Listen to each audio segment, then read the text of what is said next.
Hello বন্ধুরা, আশা করি সবাই ভালো আছেন, সুস্থ আছেন। আজকে যে ঘটনাটি বলতে চলেছি সেটা করমণ্ডল দুর্ঘটনা। এই ভিডিওটা একবার পাবলিশ করার পরেও এক বিশেষ কারণের জন্য এটা আমাকে ডিলিট করতে হয়েছিল, তাই আজকে আবারও একবার ভিডিওটি আপলোড করলাম। আজকের এপিসোডে রয়েছে দুটি ঘটনা। প্রথম ঘটনাটি হয়তো আপনারা ভিডিওর টাইটেল আর থাম্বনেল দেখে বুঝতে পেরেছেন, আর দ্বিতীয় ঘটনাটি পাঠিয়েছেন মুর্শিদাবাদ থেকে অর্জ সরকার। তো চলুন শুরু করি আজকের প্রথম ঘটনা। জুন 2, 2023 শুক্রবার। পুরো ভারতের সবচেয়ে দুঃখের দিন বললেও ভুল বলা হবে না। এই দিনে ঘটেছিল ভারতের ইতিহাসে সবচেয়ে বড় রেল দুর্ঘটনা। এই দুর্ঘটনায় প্রায় 300 জনের মৃত্যু ও 1000 জনেরও বেশি মানুষ আহত হয়। দুর্ঘটনার কথা হয়তো আপনারা সবাই শুনেছেন, কিন্তু দুর্ঘটনার পরে ওড়িশার বাহানাগা বাজারের মানুষগুলোর সাথে কি কি ঘটে চলেছে তা হয়তো আপনারা জানেন না। দুর্ঘটনা ঘটার পরে রেল লাইনে কাজ করা শ্রমিক এবং সেখানে থাকা স্থানীয় মানুষজনরা বলছেন, রাত হওয়ার সঙ্গে সঙ্গে শোনা যাচ্ছে বিকট চিৎকার, বাচ্চা ও মহিলাদের কান্না। আর এ কথা আমি বলছি না, বলছেন ওখানে কাজ করা শ্রমিক ও স্থানীয় লোকজন। এই ভিডিওটা পুরো দেখার পর আপনারাও অনুভব করতে পারবেন সেখানে মারা যাওয়া লোকের আত্মা এখনো ছটফট করছে। প্রথম ঘটনা, দুর্ঘটনার কারণ। যেমনটা আমরা সবাই জানি, এই দুর্ঘটনার মূল কারণ ছিল রেল ট্র্যাক এক্সচেঞ্জ। কিন্তু সেখানে থাকা এক মহিলা এই দুর্ঘটনা নিয়ে সাংবাদিকের কাছে এক অদ্ভুত তথ্য তুলে ধরেছেন। তাদের মতে অ্যাক্সিডেন্ট স্পটে একটি 150 থেকে 250 বছরের পুরানো তেঁতুল গাছ ছিল, আর সেই গাছকে সেখানকার লোকজন পূজা করতেন। তারা মনে করতেন ওই গাছে স্বয়ং ঈশ্বর বাস করতেন। যতদিন থেকে রেল কর্মচারীরা সেই জায়গা থেকে সেই গাছকে কেটে ফেলেছে, ততদিন থেকে এই রকম ঘটনা ঘটে চলেছে। তেঁতুল গাছটি কেটে যেমন ভাবে তার গুড়িগুলো ফেলে দেওয়া হয়েছে, ঠিক তেমনি ভাবে রেলের বগিগুলো দুর্ঘটনাগ্রস্ত হয়ে পড়ে আছে। ওখানে থাকা আরো কিছু লোকজন বলছেন যে ওই তেঁতুল গাছে যে অলৌকিক শক্তি ছিল সেই এবার রেগে গেছে, যার ফলে এমন দুর্ঘটনা ঘটেছে। এই কথার মধ্যে কতটা সত্যি আছে তা আমি জানি না। আমি এই অদ্ভুত তথ্যটি বিশ্বাস করতে পারছি না, কারণ কোনো ভগবানই এই রকম কঠোর এবং নির্হৃদয় হতে পারেন না। আমার কাজ মানুষের সাথে ঘটা ঘটনাগুলি আপনাদের সবার সাথে শেয়ার করা। এইবার এই ঘটনাগুলো বিশ্বাস করা বা না করা সম্পূর্ণ আপনার ব্যাপার। দ্বিতীয় ঘটনা, চিৎকার।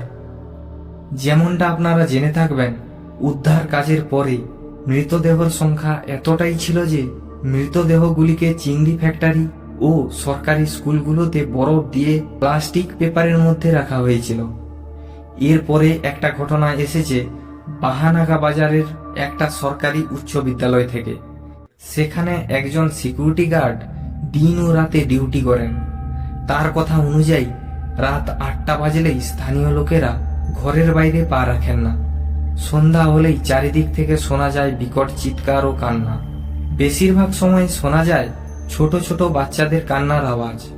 শুধু তাই নয়, রাতের অন্ধকারে কেউ যেন সেখানকার স্থানীয় লোকের ঘরে থাকা কাঠের দরজায় ঠক ঠক করে আওয়াজ করে। এমনটা মনে হয় যেন কোনো মানুষ দরজার সামনে দাঁড়িয়ে দরজায় ঠক ঠক করে শব্দ করছে। আর এই শব্দ শুনে অর্ধেকের বেশি মানুষ তো ভয়ে দরজাই খুলেন না। আর বাকি যারা সাহস করে দরজা খুলছেন, তারা দরজা খুলে বাইরে কাউকেই দেখতে পাচ্ছেন না। দরজার বাইরে কিছু দেখা যাচ্ছে না, শুধু দেখা যাচ্ছে ফাঁকা নিস্তব্ধ রাস্তাঘাট। কিছুদিন আগের কথা, সেই বিদ্যালয়ে একজন নাইট ওয়াচম্যান কাজ করতেন। তার ডিউটি রাত 2টা থেকে সকাল পর্যন্ত। যেই দিন থেকে ওই বিদ্যালয়ে মৃতদেহ রাখা হয়েছিল, সেই দিন থেকে ওই ওয়াচম্যান খুব ভয়ের মধ্যে আছেন। কারণ রাত হলেই বিদ্যালয়ের ভেতর থেকে স্পষ্টভাবে শোনা যাচ্ছে চিৎকার ও বাচ্চাদের কান্নার আওয়াজ। যেহেতু রাত জেগে পাহারা দেওয়াটা ওনার কাজ, তাই উনি এত কিছু শোনার পরেও বাধ্য হয়ে কাজ করে যাচ্ছেন। কিছুদিন আগে ওই স্কুল থেকে শোনা যেত ছোট ছোট ছেলে মেয়েদের হাসি ও খেলার শব্দ, কিন্তু মৃতদেহ রাখার পর থেকে এই স্কুলটি একটি ভুতুড়ে স্কুলে পরিণত হয়ে গেছে। এর জন্য শিক্ষকরাও ছাত্রদের পড়াতে ভয় করছেন। সমস্ত অভিভাবকরা দাবি করছেন স্কুলের এই পরিবেশটাকে ঠিক করার জন্য যেন কোনো পূজা বা যজ্ঞ করা হয়। তৃতীয় ঘটনা, বগি ভেতরে কে আছে। এই ঘটনাটি ঘটেছিল অ্যাক্সিডেন্ট স্পটে কাজ করা একজন রেল কর্মীর সঙ্গে। এই ঘটনাটি উনি যেভাবে বলেছেন আমি আপনাদের ওইভাবেই বলছি। নমস্কার, আমি হলাম একজন রেস্কিউ কর্মচারী। দুর্ঘটনার পরে আমরা দিনরাত করে মৃতদেহগুলোকে উদ্ধার করেছি। বগির ভেতরে মৃতদেহগুলোর এমন খারাপ অবস্থা হয়েছে যে ওগুলো দেখে আমাদের গলা দিয়ে খাবার নামতো না। না রাতে ভালো করে ঘুম হচ্ছে, আর রাত 12টা পেরোলেই বগি ভেতর থেকে এমন অদ্ভুত অদ্ভুত আওয়াজ বেরোচ্ছে যে তা শুনে সহ্য করার মতো নয়।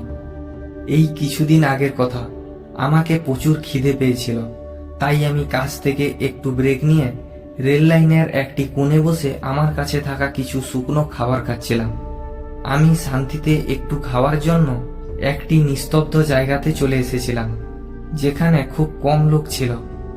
আমি যেখানে খেতে বসেছিলাম ওইখান থেকে প্রায় 30 মিটার দূরে করমণ্ডলের একটি ভাঙা বগি পড়েছিল। সেটা সেই বগি ছিল যেই বগি থেকে প্রথম দিন আমরা সব থেকে বেশি মৃতদেহ বের করেছিলাম। আমি খাওয়া শেষ করে জল খাচ্ছিলাম। সেই সময় আমার বাম দিক থেকে কারুর চিৎকার শোনা গেল। আমি যখনই বাম পাশে ঘুরে দেখলাম তখন আমি কাউকে দেখতে পেলাম না, শুধু ওই ভাঙা বগিটা পড়েছিল। তখন আমি ভাবলাম হয়তো এটা আমার মনের ভ্রম হয়েছে।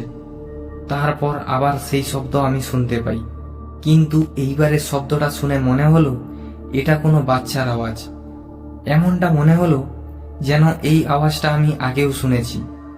তারপর আমার মনে পড়ল এই আওয়াজটা এর আগে আমি তখন শুনেছিলাম যখন ট্রেন কেটে ট্রেনের ভেতরে থাকা মানুষগুলোকে উদ্ধার করছিলাম। বারবার সেই আওয়াজ শোনার পরে আমি ভাবলাম হয়তো এখনো কেউ বগি ভেতরে ফেঁসে আছে। তাই আমি নিজে গিয়ে খুঁজে দেখার সিদ্ধান্ত নিলাম। এই রাতের ঘন অন্ধকারে আমাকে বগির কাছেও যেতে ভয় লাগছিল, কারণ বগিগুলোকে ক্রেন দিয়ে সাইড করে দেওয়া হয়েছিল। সেই বগিটি উল্টো অবস্থাতে পড়েছিল, তার আশেপাশে কোনো কর্মী বা অফিসারকেও দেখা যাচ্ছিল না। আমি যত বগির কাছে যাচ্ছিলাম ততই বাচ্চার কান্নার শব্দ প্রবলভাবে বাড়ছিল। আমি ধীরে ধীরে বগির কাছ পর্যন্ত পৌঁছে গেলাম, আর পৌঁছে ব্যাগ থেকে একটা বড় টর্চ বার করে বগি ভিতরে টর্চ মারলাম, আর দেখলাম বগি ভেতরে এখনো রক্তের দাগ লেগে আছে। বগির দেওয়ালগুলোতে রক্ত লেগে যাওয়ার পর দেওয়ালগুলি কালো হয়ে গেছিল। বগির ভেতরে থাকা সিট ও অন্যান্য ভাঙা বস্তু ছাড়া আমি আর কিছু দেখতে পাইনি, কিন্তু সেই চিৎকার বগি ভেতর থেকেই আসছিল। তারপর আমি বগি ভিতরে ঢুকে একটা একটা করে সবকটা সিট চেক করলাম, কিন্তু দুঃখের কথা সেই বগি ভিতরে কেউ ছিল না। ছিল তো শুধু রক্তের দাগ, যা বগির দেওয়াল ও জানালাতে লেগে শুকে কালো হয়ে গেছিল।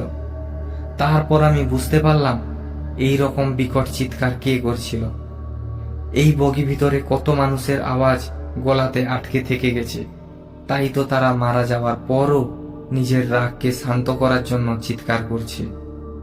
যেই দেখলাম বগি ভিতরে কেউ নেই, তাই আর এক মুহূর্ত ওখানে না থেকে ওখান থেকে দৌড়ে পালিয়ে এলাম।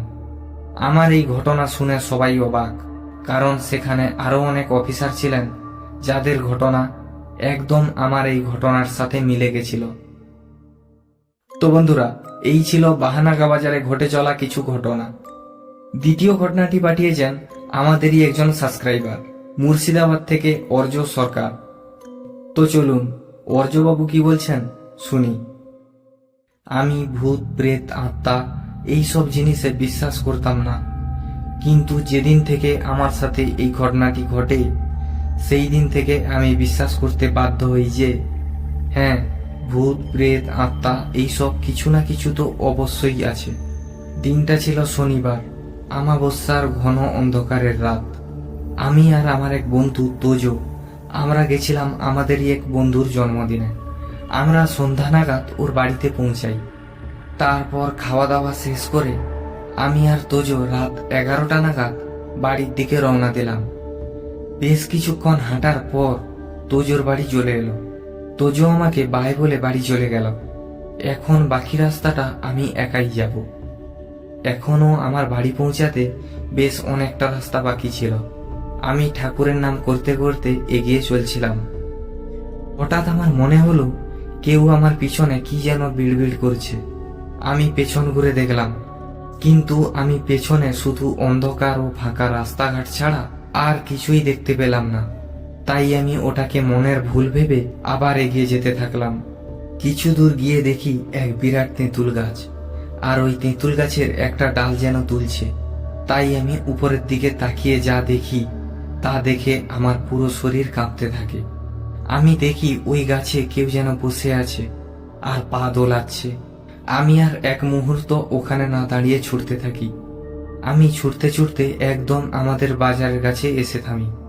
আমি বাজারে এসে দেখি একটি দোকানের সামনে আমার পাশের বাড়ির কাকু দাঁড়িয়ে রয়েছেন। তখন আমি কাকুকে জিজ্ঞাসা করলাম, কাকু বাড়ি যাবে না? কাকু বললেন, হ্যাঁ, বাজার করতে এসেছিলাম, বাজার করতে করতে দেরি হয়ে গেল, এইবার যাব। তারপর আমি কাকুর সাথে বাড়ি চলে আসি। তো বন্ধুরা, এই ছিল আজকের দুটি ঘটনা। আপনারা চাইলে আপনাদের সাথে ঘটে যাওয়া ঘটনাগুলি অশরীরীটাকে শেয়ার করতে পারেন। তার জন্য আমি ডেসক্রিপশন বক্সে আমাদের জিমেল আর হোয়াটসঅ্যাপ নাম্বারটি দিয়ে রেখেছি। আর বন্ধুরা, এই দুটি ঘটনা আপনাদের কেমন লাগলো তা কমেন্ট করে বলুন। ভালো লাগলে অবশ্যই ভিডিওটিতে একটি লাইক করে তাড়াতাড়ি চ্যানেলটি সাবস্ক্রাইব করে নোটিফিকেশন বেলটি অল করে নিন। আজকে এই পর্যন্ত, দেখা হচ্ছে পরের ভিডিওতে আপনাদের পাঠানো কোনো সত্য ঘটনা নিয়ে। ততক্ষণ সবাই ভালো থাকুন, সুস্থ থাকুন। শুভরাত্রি।